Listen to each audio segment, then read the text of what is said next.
आ गया एक नई कहानी लेकर।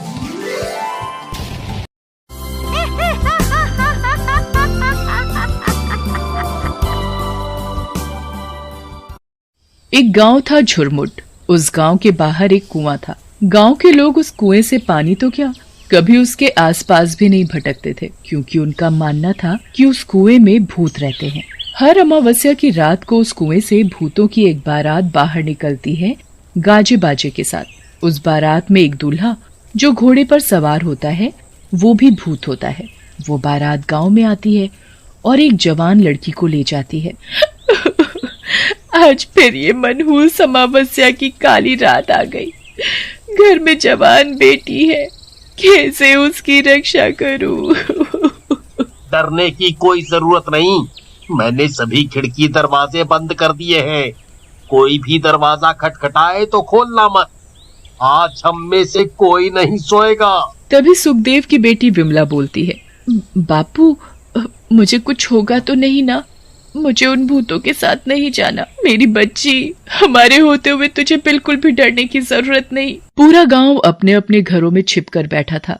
तभी ढोल और शहनाई की आवाज आने लगी। वो आवाज उसी बारात की थी जो कुएं से निकलकर सीधा गांव की तरफ आ रही थी। गाँव वालों, दिखाई नहीं देता क्या तुमको? बारात आई है, हमारा स्वागत नहीं करोगे? और मेरी दुल्हन कहाँ है? कहीं दिखाई नहीं पड़ती मुझे। भूतों की बारात गांव में आ चुकी थी। इमली अपनी बेटी को एक कोने में छिपाकर बैठी थी। तभी भूत अपने घोड़े से नीचे उतरता है और जोर जोर से हंसने लगता है।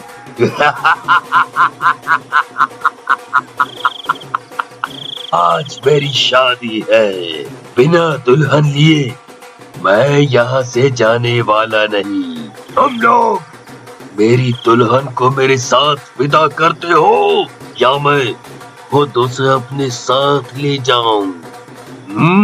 गांव में सन्नाटा था, किसी की कोई आवाज नहीं। तभी भूत किशनलाल के घर में दरवाजा तोड़कर घुस जाता है। तुम्हारा दामाद आया है, स्वागत नहीं करोगे अपने दामाद का? मेरी बेटी को छोड़ दो, उसकी अभी शादी की उम्र नहीं है। वो तो अभी बहुत छोटी है, बच्ची है। मुझसे झूठ बोलता है तू।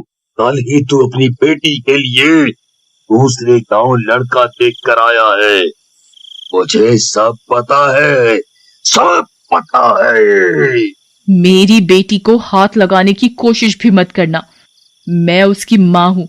तुम्हारे जैसे भूत के साथ अपनी बेटी की शादी कभी नहीं होने दूंगी। फिर क्या था, भूत को बहुत गुस्सा आता है। वो किशनलाल और सुमन की अपने दोनों हाथों से गर्दन तोड़ देता है और वो दोनों तभी दम तोड़ देते हैं। पुष्पा अंदर कमरे में छिप कर बैठी थी। माँ, पिताजी, तुमने मेरे माँ पिताजी को मार दिया। छोड़ मुझे अपनी माँ के पास जाने दे। पर भूत उसकी एक नहीं सुनता और उसे अपने घोड़े पर बैठाकर वापस कुएं में ले जाता है। सुबह होते ही इमली और उसके परिवार की सांस में सांस आती है। कल रात हमारी बेटी तो बच गई, पर जो सुमन के परिवार के साथ हुआ वो बहुत बुरा हुआ। पर कब तक हम अपनी बेटी की रक्षा करेंगे? एक ना एक दिन तो वो भूत हमारी बेटी को भी उठाकर ले जाएगा। उस रात के बाद पूरे गांव में मातम छाया हुआ था। गांव वाले मिलकर किशनलाल और सुमन का अंतिम संस्कार कर देते हैं, पर सबकी जुबान पर बस भूतिया बारात की ही बात थी। अरे भाइयों, ये सब कब तक चलेगा?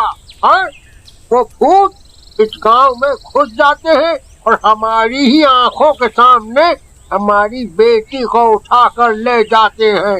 किशनलाल की बेटी पुष्पा हमारी भी तो बेटी थी, हैं? बिल्कुल सही कहा। इस गांव की हर बेटी हमारी बेटी जैसी है। उनकी रक्षा करना हम सभी का फर्ज है। वो तो सही है, पर हम कब तक अपनी बेटियों को कुंवारा रखेंगे? जिसकी भी बेटी जवान और शादी के लायक होती है, उस भूत को पता चल जाता है और वो उसे उठाकर अपने साथ ले जाता है। मेरी बेटी भी है, उसकी उम्र अब शादी लायक हो गई है। मैं कैसे अपने कलेजे को उस भूत के हवाले कर दूं? हम सब मिलकर उस भूत का सामना करेंगे। हाँ, अगले दिन पूरा गांव धर्मपाल की बेटी आशा की शादी की तैयारियों में लगा था। एक तरफ सजावट और दूसरी तरफ मिठाइयां बनाई जा रही। अब फेरों का समय था। दूल्हा दुल्हन मंडप में बैठे थे। तभी अचानक कुएं से भूतों की बारात बाहर आ जाती है। सभी गांव वाले भूतों को देखकर अपने अपने घरों में छिप जाते हैं। अरे गांव वालों, तुम सबने तो मेरा साथ देने का वादा किया था, अब क्या हुआ तुम्हारे वादे का? तभी धर्मपाल की पत्नी माया और बेटी चंचल भी आ जाते हैं। तुम्हारी इतनी हिम्मत, मेरे बिना तुम अपनी बेटी की शादी करने चले थे। जैसे ही भूत धर्मपाल पर अपनी तलवार से वार करता है, तभी भूत के सामने चंचल आ खड़ी होती है। मेरे बापू को कुछ मत करो, उन्हें मत मारो। अच्छा, छोड़ दूं? पर एक शर्त पर, अगर तुम मेरे साथ शादी करोगी और मेरे साथ मेरी दुल्हन बनकर चलोगी, तो मैं तुम्हारे माँ बापू को छोड़ दूंगा। नहीं बेटी, इस भूत की बातों में मत आना, उससे शादी मत करना। माँ, इस भूत के साथ शादी करने से तुम दोनों की जान बचती है, तो मैं जरूर इससे शादी करूंगी। भूत चंचल को अपने घोड़े पर बैठाता है और उसे बारात के साथ कुएं में ले जाता है। रुक जा मेरी बेटी, मेरी बच्ची, ना जा उस भूत के साथ। किसी की हिम्मत नहीं होती भूत का सामना करने की, क्योंकि भूत अकेला नहीं था। उसके साथ उसकी पूरी बारात थी और सभी खतरनाक भूत थे। ये ठीक नहीं किया हम सब ने। मेरी बेटी अभी बहुत छोटी है, पर एक दिन उसकी उम्र भी शादी की होगी। क्या तब भी मैं ऐसा करता जो मैंने आज किया? गांव की बेटियों को हम यूं ही उस भूतिया बारात के हवाले करते आ रहे हैं, कहीं कल मेरी बेटी का नंबर ना हो। दूर खड़ी सुखदेव की बेटी विमला सबकी बातें बड़ी ध्यान से सुन रही थी। तभी उसे अपने भैया समीर का ध्यान आता है, जो सालों से शहर में ही रह रहा था। हाँ, भैया ही मुझे उस भूत से जरूर बचाएंगे। अभी जाती हूँ मैं भैया को फोन करने। विमला तेजी से घर की तरफ भागे जा रही थी।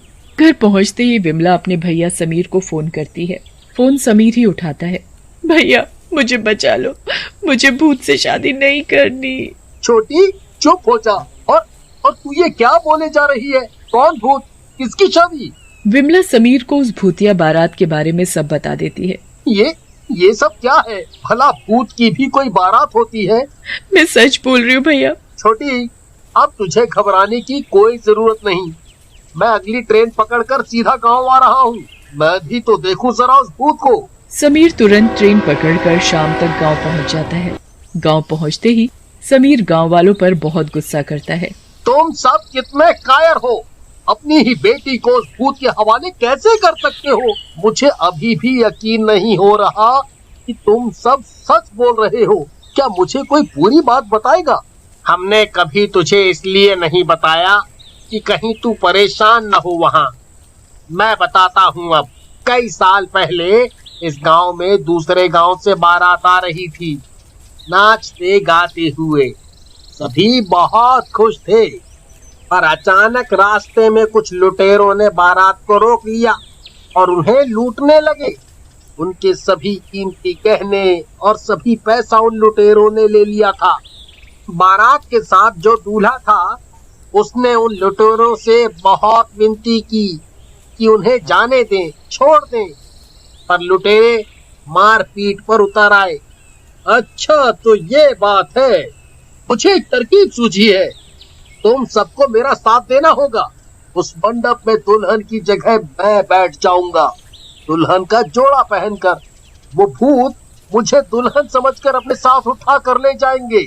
मेरा उस कुएं में जाना बहुत जरूरी है। समीर ने जैसा सोचा था बिल्कुल वैसा ही हुआ। थोड़ी ही देर में वहाँ भूतिया बारात पहुँच गई।